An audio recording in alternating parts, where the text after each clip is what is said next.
Hello, everyone. This is Dr.SHIVA. We are waiting for people on Instagram to join us, but we have people on Facebook, on YouTube, and on Twitter, Periscope, and we have people joining us on Instagram. Anyway, I thought this would be very valuable to consolidate essentially the 5. In fact, there's a bonus item, 6 things, but it's going to be really the core 5 and plus 1 others. I always like to give extra. On the things that can really support your immune system and boost them. And I'm coming at this as a molecular systems biologist who studies the immune system every day. Some of you may know that I was the first guy to really push forward vitamin D very hard. And now you have mainstream media following on. I wish they had done this before. It would have saved a lot of lives, helped a lot of people. But mainstream media always watches which way the wind blows, be it Joe Rogan, he's part of the mainstream nowadays, etc. They come on after the fact. In fact, they sort of laughed at me, including people like Scott Adams and others who were making fun of the use of vitamins, etc., because they frankly are talking heads and they know nothing about science. And this is unfortunately the world that we live in now. We have a lot of people, including on social media, who some people call grifters.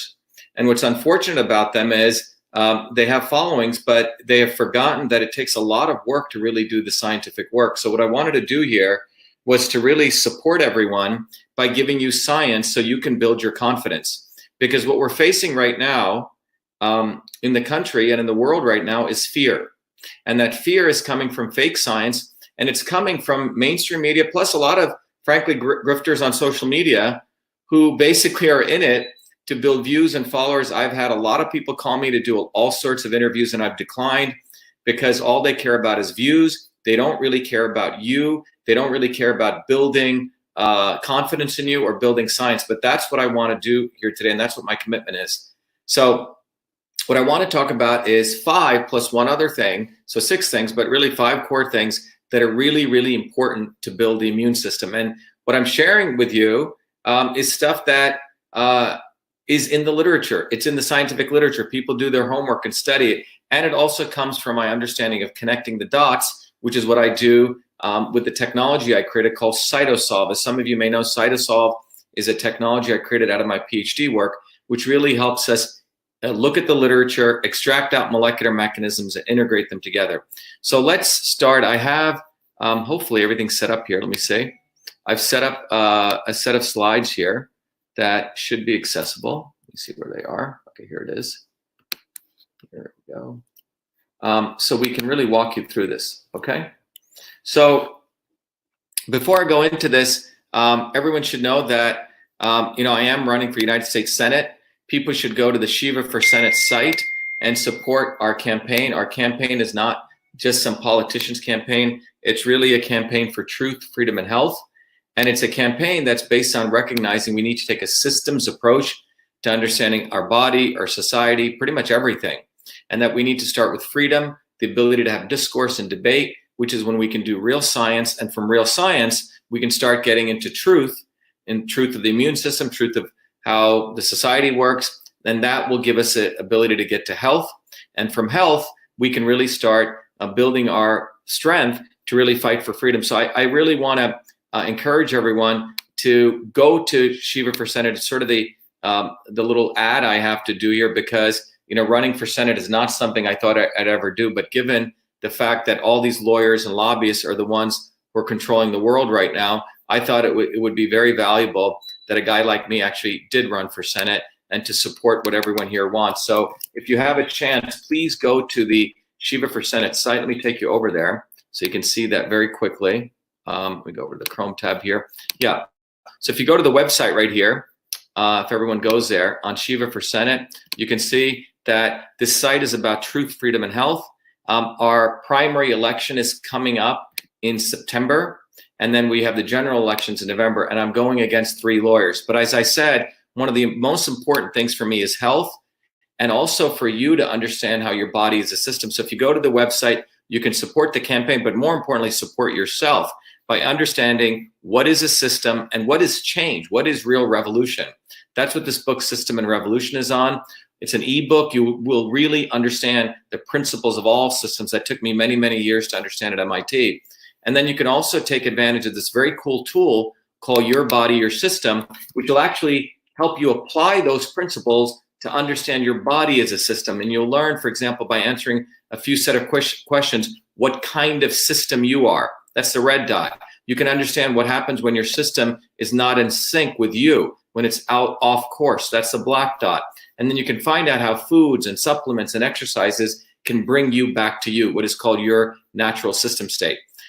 This is really a tool that is intended to start giving you a systems perspective on understanding your life and your body, your society, etc. Because my goal is to create systems revolutionaries, because systems thinking goes beyond left and right. It goes beyond vax and anti-vax. It goes beyond pro-CO2 and anti-CO2. It gives you the foundation to get to the truth, okay?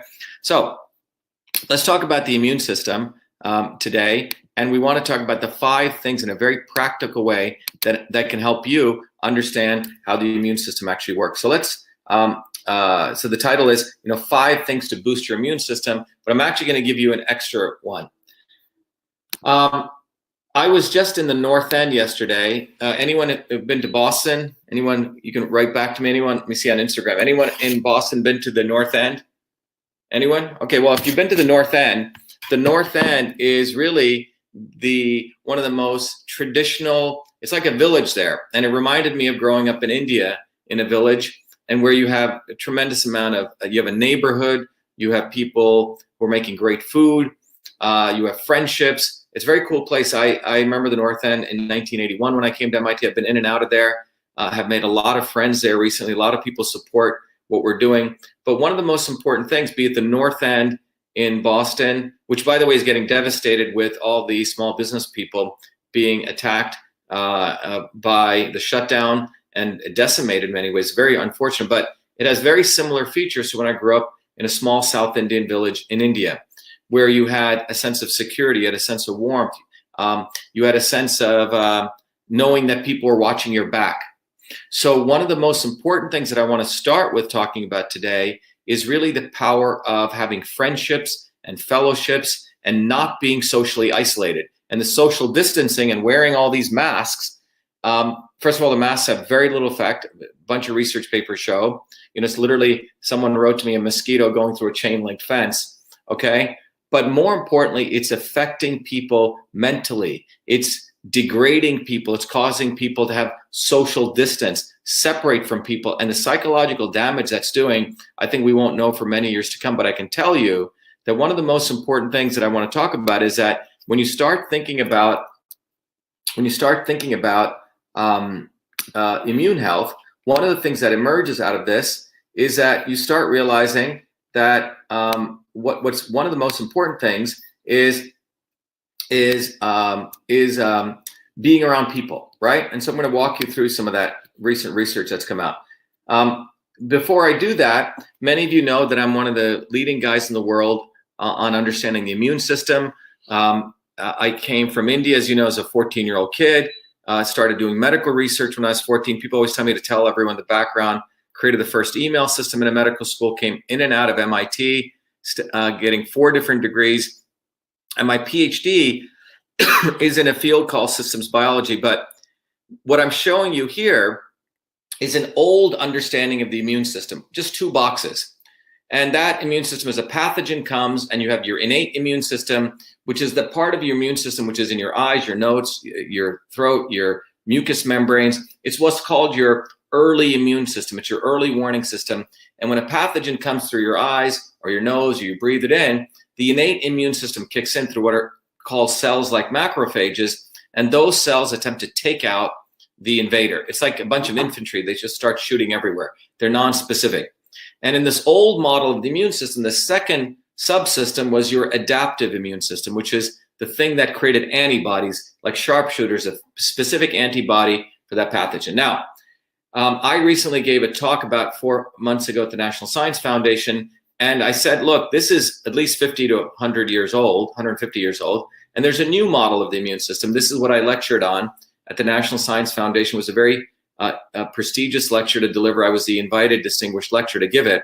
And again, I give you that background to let you know, so before people start taking down my videos, which is what YouTube has done on vitamin D, which is extraordinary. They don't do it to Joe Rogan, who has no degrees in science, but they do it to an MIT PhD. It's unbelievable. But anyway, what you see here is that the immune system here is not just those 2 boxes. It's composed of 3 other boxes at least, or 4 or 5 others. The microbiome, which is all the gut bacteria. We have about 60 trillion of that in our gut and throughout our body. The viruses, we have nearly 380 trillion viruses. We have the interferon system. I did my PhD work on this. The interferon system is a linkage between the innate immune system and the adaptive. It's a missing link. When you get hit with a virus, not only do you have the innate system, but your interferon system actually upregulates all these amazing genes, which protect you against many viruses. And then you have the neural system, and there's a connection between your gut and your brain. It's called the gut-brain axis. That's when, if you start perturbing your gut, you can actually cause neural inflammation, and you get all sorts of other diseases. But this is a much more holistic picture of the immune system. And as I mentioned, as I've shared many, many times, in this model, your body actually, when you want to think about it, has about 6 trillion cells. It's got 60 trillion of those bacteria, which make up the microbiome. And from what we know, it's got today about 380 trillion viruses. We're all walking, and we have a little bit of fungi, but we're all just walking germ factories. That's something that everyone needs to remember. So you get over this fear. We are walking bacteria farms, or walking virus farms. And that's what was meant to illustrate in this diagram here. Now, if you start looking at this, here's a reality of the immune system, which again, I've been talking about. You can see many, many videos, all the videos that went viral. People love these videos, but I want to summarize this again, because sometimes repetition is the mother of skill. But it's not the viruses that do harm or kill us. This is a very important point. It's not the viruses that attack or kill us, okay? It's the overreaction of a weakened and dysfunctional immune system to the virus that results in our own body attacking the virus, that the virus starting to replicate everywhere, because it's a weakened immune system, a weakened and dysfunctional immune system. And such a dysfunctional immune system is a result of underlying pre-existing conditions like obesity, diabetes, heart disease, smoking, immunocompromised situations, dirty air, dirty water, dirty food. And this is what the politicians do not want to address, because a lawyer lobbyist class has contributed to all of that. They're the ones who have done top-down medicine. By the way, McDonald's and Dunkin' Donuts are open. These nice, great restaurants are not open. Home Depot's open. Small hardware stores aren't open. They want everything top-down. Meanwhile, they've destroyed the food supply in this country. They've destroyed the water. They've destroyed the air. And you have really, really stupid people who are thinking CO2 is a pollutant, talking about climate change, when they allowed the Paris Accords to go through, which actually increased pollution. These are a lot of the liberal elites who go march around with Jane Fonda, and then they're the same people who supported the Paris Accords, which allowed China to pollute, double their pollution from 11 billion carbon metric tons to 22 billion. This is why people need to take a systems approach, because you can start figuring out the BS from the truth. So what you see here is in this, let me go back to the slides here. So it is fundamentally this, the immune system reality is when you have a compromised immune system, if you're not putting the right things in your body, if there's not the right things around you, that compromises your immune system. And your immune system is unable to stop virus replication. When the virus comes in, it's not able to stop it coming in. And your own body attacks itself where virus particles land, okay? But you got to understand, it's the inability, it's a weakened and dysfunctional immune system. That's why this talk is about what you can do to boost your immune system. So first item, number 1, social relationships and health. The number 1 reason, I just gave a talk in the North End, the number 1 reason people live long is not because of food, not because of doing yoga, not because of exercise. From all the research, the number 1 reason is having social relationships, not being socially isolated. Number 1 reason. So there's a lot of narcissistic people out there who do yoga all day. They think they're better than other people. They're meditating. They think they're better. But the bottom line is it's friendships. It's connections with people. It's having fellowship, whether you go to church or very close friends. I consider myself quite wealthy, not monetarily. I have at least 5 friends that I could call up at 2 or 4 in the morning. This is in many ways a litmus test of do you have real friends. They'll pick up the phone, be there for me. I can talk to them anytime. I have friendships with people that go on for many, many years, very deep social connections. And certain people may be fair weather people, but do you have a community of people that you can count on, that you're not living like a nervous wreck all the time? And if you don't have that, then you have to start reassessing your life and in many ways your immune health. Because this research that came out, it's a landmark study that came out many, many years ago, back in 1988. And what it showed fundamentally was that social isolation, the detriment of social isolation and the power of social relationships to support your health. And one of the key things that came out in that study was that the lack of social connection, the lack of friendships, is greater detriment than obesity, smoking, and high blood pressure. Okay? Greater than obesity, smoking, and high blood pressure, which, by the way, are pre-existing basic conditions which lead to your immune system being weakened. And in fact, if you look, a lot of the people dying from coronavirus, COVID-19, or for that matter, the flu, you have obese people, you have people who've been smoking, high blood pressure, they have weakened immune systems. But social connection, lack of social connection is worse than these three things. So just think about that. Lack of social connection is worse than obesity, smoking, high blood pressure. This is why they found people in certain cultures who smoke, maybe they're a little bit overweight, and they live 90, 100 years because they have these amazing friendships and connection. And the reason that's important, this was a great article that came out in Science News saying loneliness is a molecule. And that was talking about this very interesting paper that was written by Stephen Cole. And this came out about 5 years ago, July of 2015. A great paper. If you can get it, I recommend people read it. I read through it several times, but it's called Myeloid Differentiation Architecture of Leukocyte, Transcriptome Dynamics and Perceived Social Isolation. So what, simply put, it's leukocytes are part of the immune system, and it's talking about the transcriptome dynamics. What that means is how at the cellular, at the genetic level, how the leukocytes are behaving in the presence of social isolation. So they did it on humans and macaque monkeys. And what they found was something quite fascinating.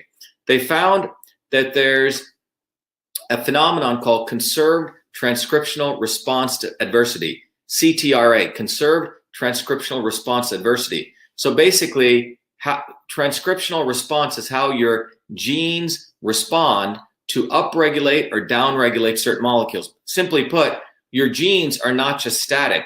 Based on different inputs coming in, they will actually turn on certain genes or shut down certain genes. And what this described was that when people were socially isolated, that they upregulated inflammatory genes expression and they downregulated antiviral response, okay? So under social isolation conditions at the genetic level, the body or the physiology at the cellular level was creating more inflammation. Inflammation is not good. It does not support immune health. And it was downregulating, as you can see here, antiviral response. Very, very powerful paper, very, very important paper that showed. So the first paper, 1988, was a landmark study that really showed behavioral attributes and connected to how people were behaving in terms of obesity, smoking, etc. How that really lowered the immune system. This paper went down to the cellular level. So number one thing you can boost your immune system is friendships. And what we're doing with the social isolation stuff, social distancing, people wearing on masks, looking at each people all frightened, is one of the worst things they can do. So I hope you're getting this sense of what I'm saying, that I hope you're getting confidence just from this number one thing. The social isolation stuff is at the genetic level destroying our immune systems. It's increasing inflammation and it's lowering antiviral compounds. Number one, have friends, create close friendships. It was, again, great being at the North End. People sit together. We were hanging out, okay? When I go to a small village in India, you can rely on people or you hang out with friends. Number one immune boosting thing is social friendship. So this is why we have to fight for our lives here with all this lockdown nonsense. Number one thing. I hope that's clear. Let me go back here to the slides. By the way, people on Instagram, you can follow me on the slides too, if you want to go to YouTube, etc. So The lack of social connection is greater detriment than obesity, smoking, and high blood pressure.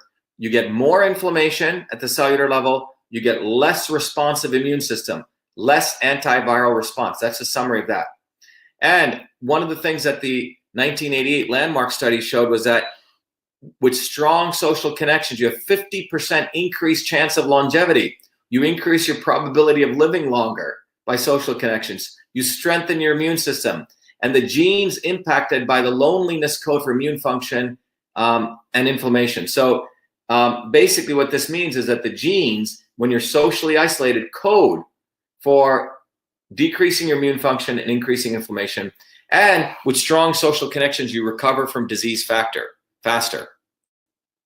This is basic stuff that people knew. Now, obviously, if you're sick and you're coming down, you should isolate yourself, quarantine yourself, and juice yourself up. But it's nice to have friends around that you can talk to, okay? That you can call, that you have friends around. If you're alone getting healthy, but you have no friends, that's not a good thing, number one.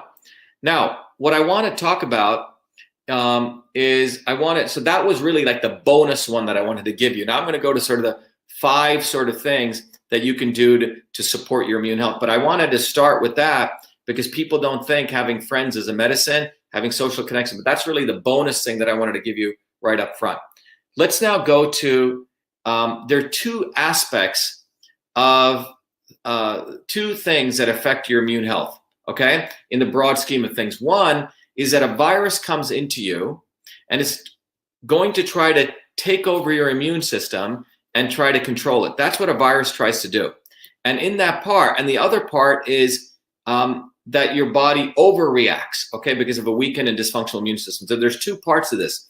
One is called the virus replication piece, and the other is what I call immunomodulation, okay? In the virus replication piece, which is, we're looking at, let's say, this virus or COVID-19 in this case, here is, the pink is a cell, and what the virus is trying to do, it's like a thief. It's trying to enter your cell, enter your home, and use your Xerox machine to replicate more thieves, and then go to the next house and do the same thing. So the thief here is this initial virus, which comes in. First of all, it's got to be able to land on the surface of your cell, lock and key. In this case, the COVID-19 virus uses the AC2 receptor. It sticks its key in there, which is the spike proteins. It opens the key and it is able to come into the cell intracellularly. So one process is, if you can stop this part right here, the virus can't get in, okay? The next part is, once it gets in, it then needs to replicate its RNA, its nucleic acids to replicate itself. So it uses your ribosomes, your nucleic acids, to replicate pieces of itself. That's step 2. Step 3, it reassembles itself. And step 4, it transports itself out. So step 1, enter. Step 2, replicate the ribonucleic acid. Step 1, step 3, assemble, and step 4, leave. So there's 4 steps in the viral replication process. I hope that's clear. There's 4-step process in there, okay?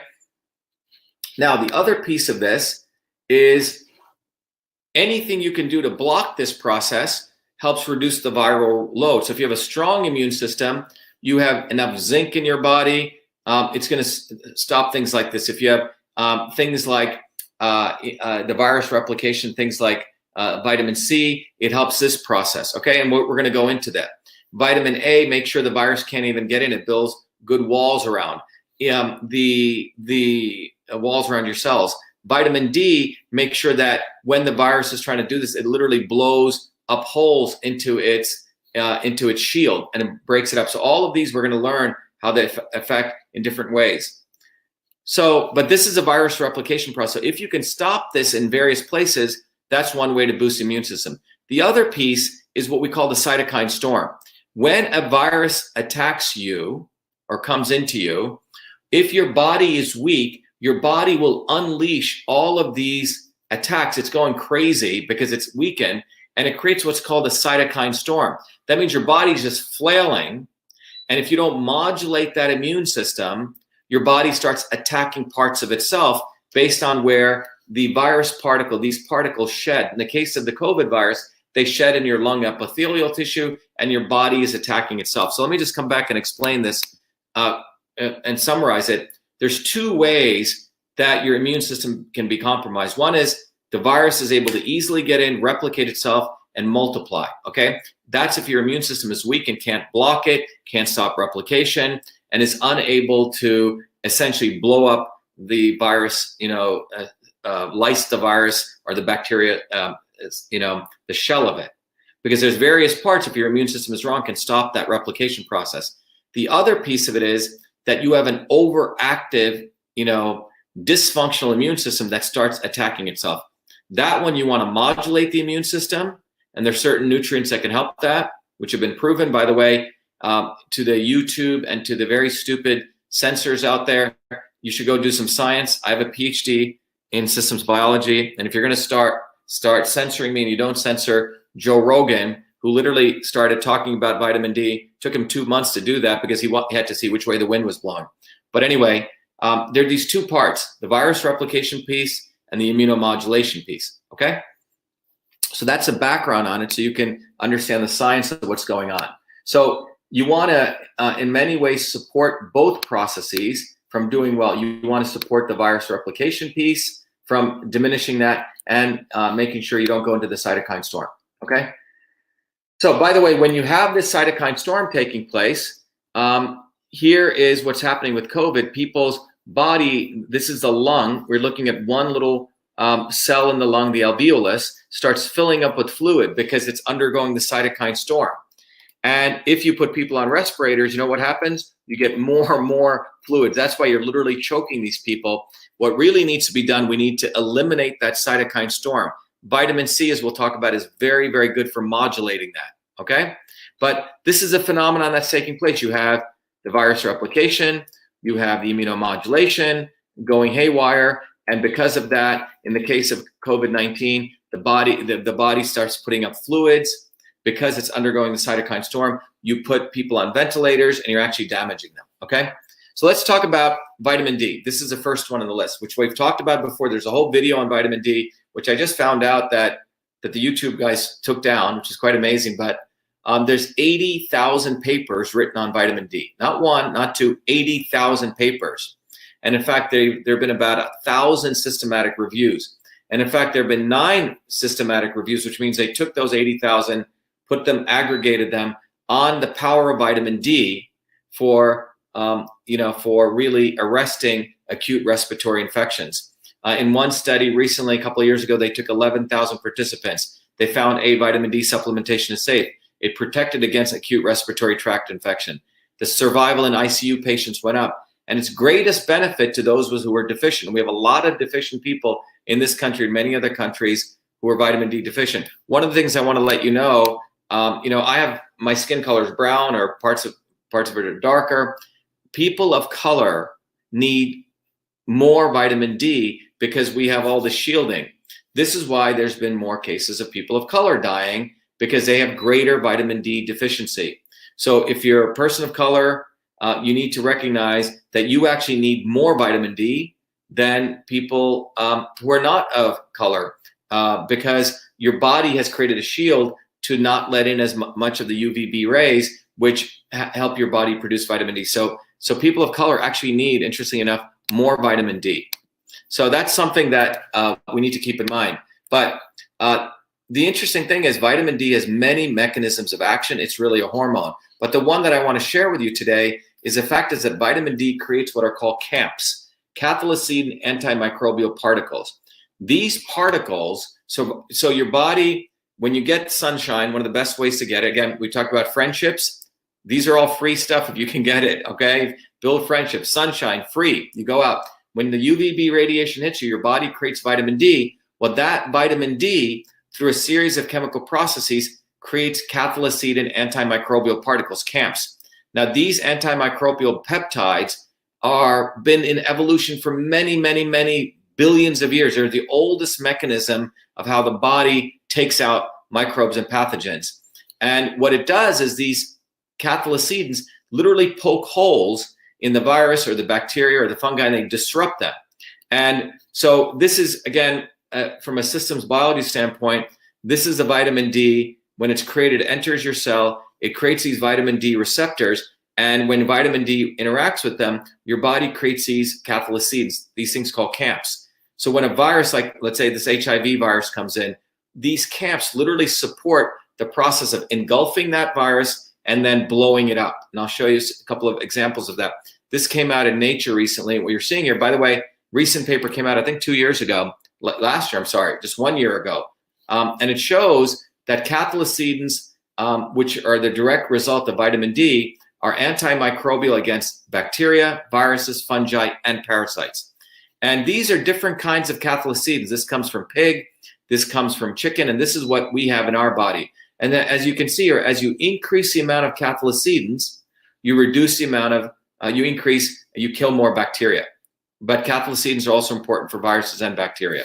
And what they do is cathelicidins literally surround the wall of the bacteria. That's what these red things are, and they literally blow it up. Okay, they blow up the virus's shield or the walls of the bacteria. Here, what you're seeing here is this is a control case of some bacteria. Okay, beautiful cell walls, and look what happens. These cathelicidins, you notice that they're disrupting the cell walls here and here. So the net takeaway from this, again, in some we've talked about, is that vitamin D is a very, very powerful antimicrobial. Now, my recommendation, if you're healthy, what I take is 5,000 to 10,000 IU. If I can't get the sun, if you can get 15 to 20 minutes of sun a day, great. But the 5,000, 10,000 IUs for normal individuals, adults, you can go read the article, about 1,000 for kids. Obviously, you should consult your doctor. This is not medical advice. This is what I would do, and this is what the literature says out there. When it comes to really understanding the nature of these cathelicidins, just remember they literally are like bullets that blow up the walls of the cells. They're literally antimicrobials.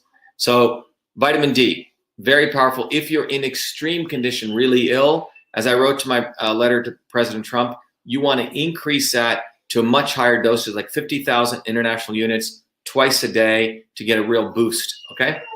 So number really 2, but on the 5 list, vitamin D, very, very powerful, okay, of immune boosting, things that people should really consider incorporating into your shielding mechanism to support your immune system. This is where it really supports the virus replication process.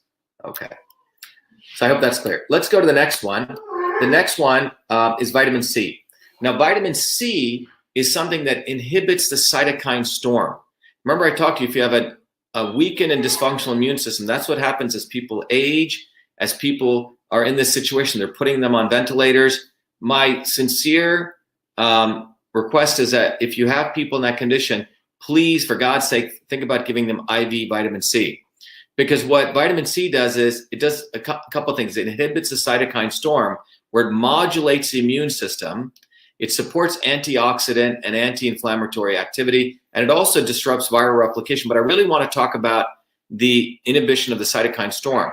That's what it's really good at. So for example, what you're seeing here is that when your body is weakened and overreactive, which means it's attacking itself, there's a chemical called GAPDH. GAPDH, and this chemical is overexpressed in your body, okay? And that overexpression results in the cytokine storm. And this means your immune cells are overreactive. Now watch what happens when you take vitamin C.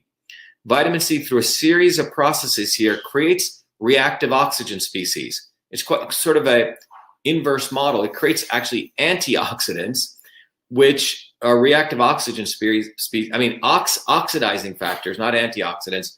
These oxidizing factors go attack the GAPDH, and that essentially reduces the cytokine storm. So simply put, what vitamin C is doing, it's bringing your immune system is essentially overreacting because of that chemical GAPDH. Vitamin C is lowering that cytokine storm, modulating your immune system, essentially putting shock absorbers on your car so it's not flailing like crazy. It's beautifully modulated. So that's one of the very powerful reasons. So vitamin C, again, if you want to think of it as number 2 or 3, remember I said we want to eliminate social isolation. We want to have friendships. So if you take that one as 1, this is number 3 or 2 in the list of, supplements you can take, okay? Again, vitamin C, a great source is the citrus fruits. I eat around 2 to 3 kiwis a day. Sometimes I do umla, and I obviously take about 1,000 milligrams to 1,500 milligrams of vitamin C. When you get the vitamin C, make sure it's not just the ascorbic acid, but it has some of the other bioflavonoids in it, like asparagine, etc. The more you can get it from food, the better. And when you can't, you can supplement. Okay, so number 2 or 3, depending on how you're counting, is vitamin C. Now, vitamin C also has other very, very, again, all of this is in the literature, thousands of pieces of science done. This is not, you don't have to take my word for it. You can do your own research on this. The other piece here, let me start this up. And from the vitamin C standpoint, is that vitamin C also supports, it's a potent antioxidant, which directly goes and scavenges oxygen-free radicals. When your body's under attack, your body's producing all these reactive oxygen species. And what vitamin C does, it goes and blocks that. Vitamin C is also something very good for lowering the inflammatory cytokines, okay? Those are things like NF-kappa beta. So vitamin C inhibits that action. So you're looking at vitamin C modulating the immune system, lowering inflammation, and it is a potent antioxidant. So that's number 3 or 2, depending on how you're counting. And there's many other things that vitamin C does. It increases cellular immunity. It increases humoral immunity, which means the B cells and the antibodies. Cellular immunity is the innate immunity, right, which is the first part of your immune system. This also helps support the creation of antibodies. It increases antiviral proteins like interferon. So it's vitamin C is pretty amazing what it can do for you. And my recommendation, what I take is around 1,000 milligrams. If you can obviously don't have to take the supplement, can get it from the citrus, it's even better. And it's actually tastes better. You actually get to eat it, okay? And vitamin C also creates collagen, okay, which really supports the cell walls. So the viruses, you're literally creating a wall, supporting this integrity of your cells so they are strong. Vitamin C is awesome for critically ill people. It has, frankly, very little side effects. The other one that I want to talk about, everyone's wanted me to talk about, is zinc, okay? Some people know that the president recently shared that he's taking hydroxychloroquine, which, by the way, does, I'll talk about that at 4 p.m. today. If people are going to take it as something that can help stop a set of processes, it's quite effective. It does have side effects. It should be taken with zinc. Now, why is zinc important? There are a number of things you can get at CVS and stores like that, something called Zicam. Right when you feel a virus coming, right when you start getting it, you can put, and I'm not saying this is the right one to do, but the notion of using zinc is something that stops the virus replication process. And some of these swabs, you put them in your nose, you touch it a little bit, and then right when you feel it coming, there's a window that you have, but zinc is essentially the powerful ingredient in this. And what zinc does, let me go back to this. What zinc does, there's many, many papers you can research, but this is a recent paper that came out, and I want to share this with you. And what this paper is sharing is that zinc here has the ability to literally inhibit, and this is written this was written several years ago in 2010, but 9 years ago. Remember, coronavirus is a class of viruses, inhibits coronavirus and RNA polymerase activity in vitro, and zinc ionophores block the replication of these viruses in cell culture. So what they found in cell culture, and there's many, many papers, but I wanted to show you that one of the things zinc does, it stops, remember that virus replication process? It inhibits that process, okay? And there's many other things zinc does, but what I'm trying to give you is sort of a systems approach here. The vitamin D takes care of it blows up the cell walls. Vitamin C stops the cytokine storm, antioxidant. The zinc here really, is going to stop the RNA replication. All right. It does other things, but I want to let you know we're hitting this thing from multiple different angles. So zinc number, depending on how you're counting, either 3 or 4. Okay. Iodine. Okay. In modulating the function of the immune cells. Now, iodide, and particularly you need to get the iodine and the potassium iodide together. You can get it from seaweed. If you can get it from foods like seaweeds, the nori, the kelp, the dulse, very little you have to add to your foods. I mean, they're not, depending on how you, if you get sushi and you make it with it, but the seaweeds are profoundly valuable. You can get dulse, for example. You can put a few drops in it. We used to have a lot more iodine and iodide in our food system. A lot of that has been depleted. We get a fraction of what we really need. Why is that important? Well, it supports your thyroid from functioning well. Why is thyroid function important? Well, if your thyroid is functioning well, your body creates things like vitamin A. It takes your body takes the iodine, takes all the green leafy vegetables, all the rich things that you consume from what are called phytokeratins, and creates vitamin A. And we'll talk about why vitamin A, which is one of our last items, is important.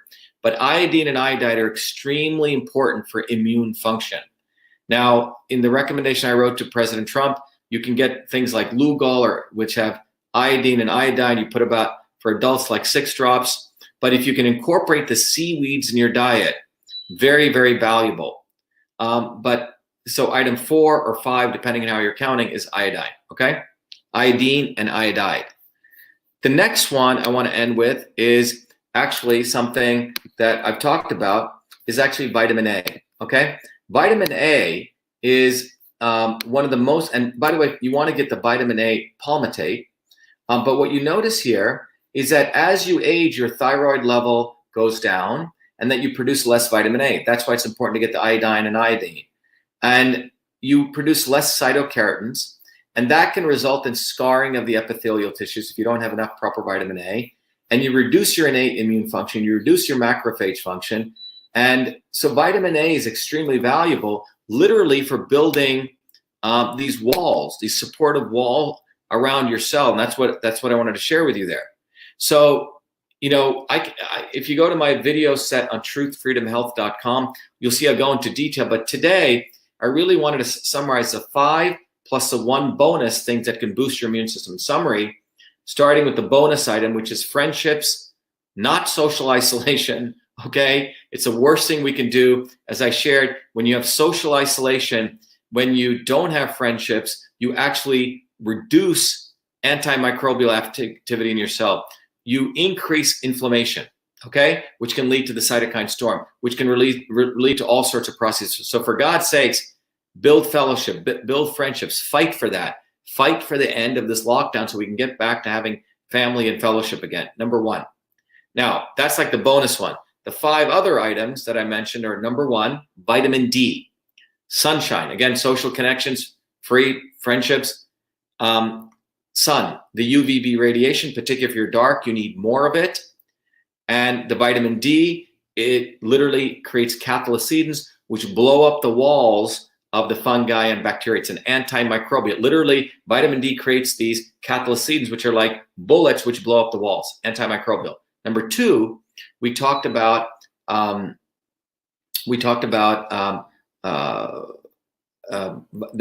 vitamin C. Vitamin C is extremely important for lowering the cytokine storm, okay? Because you want to make sure that your body is not constantly under this haywire attack of attacking itself. So it's very, very important that you get enough vitamin C. Extremely important to support the modulation of the immune system so it doesn't overreact. It's an antioxidant and it reduces inflammation, vitamin C. Then we talked about zinc. Zinc is extremely important for inhibiting the virus replication process, all right? And then we talked about the very powerful role of iodine and iodine to support the thyroid, which is extremely important for the functioning of human immune cells. And then finally, we talked about the power of vitamin A to supporting the cytokeratin formation, which protects your cells. So there you go, okay? 5 plus 1, 6 items. I hope this has been valuable. Let me take some questions from you all. Let me see what we got here. Someone says, how can you measure improvements? Glutathione, yeah, someone just asked glutathione. Look, glutathione is an amazing nutrient, okay? It's an amazing molecule, and I want to talk a little bit about this. It's hard to eat glutathione and get it into your body digests it, but there are precursors that create glutathione. One of those substances is called N-acetylcysteine, NAC. If you go online, you'll see it, NAC. But there are things like whey. There are things that you can eat that your body will create glutathione. Glutathione is a powerful antioxidant. As you age, your glutathione levels drop. Now, one of the treatments you can do is you can go to some health practitioners and they'll give you IV, direct into your blood, vitamin C and glutathione. Glutathione, some people call the master antioxidant. It is a thing that detoxifies you. Now, with the proper sulfur-based nutrients that you take, your body will make glutathione. But you may want to go check out glutathione. There are many other nutrients like this. I mean, I could keep going on the list, but glutathione is a superior nutrient. But the problem is it's better off getting the precursor so your body makes it. You know, the cream, the whey, and just look up glutathione. But the N-acetylcysteine is something that makes glutathione. Eat a lot of healthy nuts like almonds. Yeah, so you have to be very careful when you're eating nuts that you make sure they're fresh.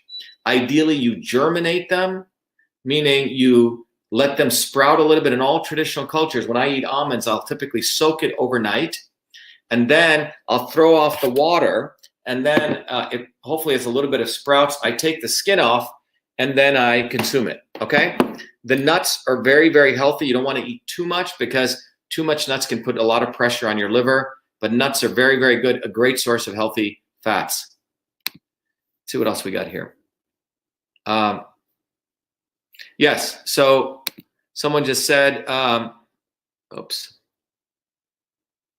Yeah, let me put this up. Someone said, someone said vitamin D3, K2 is best one to take. Yeah, so look, if the ideal model here, if you just think about what I've said, everything I've said is quite natural. You have friendships, you get out in the sun, you get your D3 and the cathelicidins, and if you're eating the dark green leafy vegetables and the purple vegetables, you're getting the K3, which supports the D3. Now, if you don't take the green vegetables, you're not getting enough vitamin A and you're not getting K. So if you're going to just take the vitamin D3 and you're not conscious about eating green leafy vegetables, you can add the K2. That's what Julie Bean said. So she's absolutely right. Okay. But again, I can't overemphasize the importance of going back to being human, having friendships, learning how to cook. Okay. Yes, you can get all this stuff from pills.